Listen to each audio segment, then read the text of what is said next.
جی جب آدمی جو اللہ نے ایک دائرہ کار ہمیں دیا ہے اسلوب حیات، جس طرح ہم موبائل لیتے ہیں، گاڑی لیتے ہیں، ایک مینول بکس اس کے ساتھ ہوتی ہے کہ کیسے استعمال کرنا ہے، تو اللہ تعالیٰ نے ہمیں بھی دی ہے۔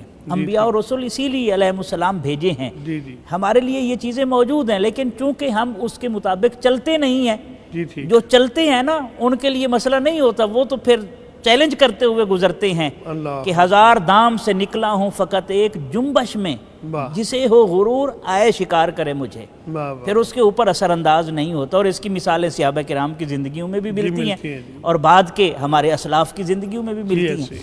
جہاں تک میڈیا کا تعلق ہے، دیکھیں ترجیحات ہوتی ہیں، اگر ہماری ترجیح ہماری نسل ہے، ہماری نوجوان نسل ہے، یا آگے جو ہماری قیادت کریں گے، اگر وہ ہمیں صحت مند چاہیے تو پھر اس کے لیے ضروری ہے کہ ہم وہ پالیسی بنائیں جس سے اپنی نسل کے قلب و ذہن کو ان مسموم چیزوں سے، زہریلی چیزوں سے محفوظ رکھ سکیں۔ بڑا خوبصورت لفظ درمیان میں آپ نے بولا کہ اگر ہمیں نئی نسل کو صحت مند ظاہر میں بھی اور باطن میں بھی۔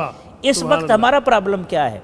ہم نے اپنی نسل کو پوری دنیا کے حوالے کر دیا ہے، رحم و کرم پر چھوڑ دیا ہے، سوشل میڈیا کی صورت میں، انٹرنیٹ کی صورت میں، الیکٹرانک میڈیا، اور ہم خود بھی اسی بہاؤ میں چلے گئے۔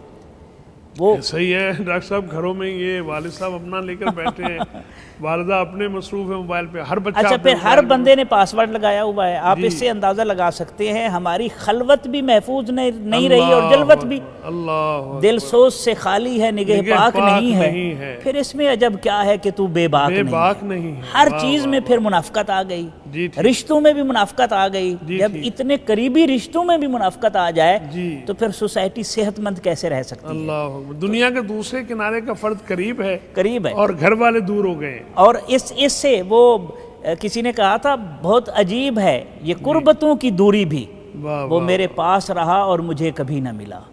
فیس بک پر والدہ کے احترام کا جو پوسٹ چھوڑ رہا ہے یہ ٹویٹر کے اوپر، وہ اپنی والدہ کو ناراض کر کے بیٹھا ہوا ہے، اپنے والد کی دل آزاری کر کے بیٹھا ہوا ہے، اپنے رشتے توڑ کے بیٹھا ہوا ہے، اور پھر اس کے اثرات اور ہوئے۔ یہ بڑی سخت بات ہے، لیکن بہرحال ہے کہ جن کے اپنے رشتے قائم نہیں رہ سکتے وہ میڈیا کے اوپر بیٹھ کر دوسروں کے رشتے جوڑنے کے درس دیے جا رہی ہوتی ہیں، تو یہ بھی ہماری سوسائٹی میں ہو رہا ہے۔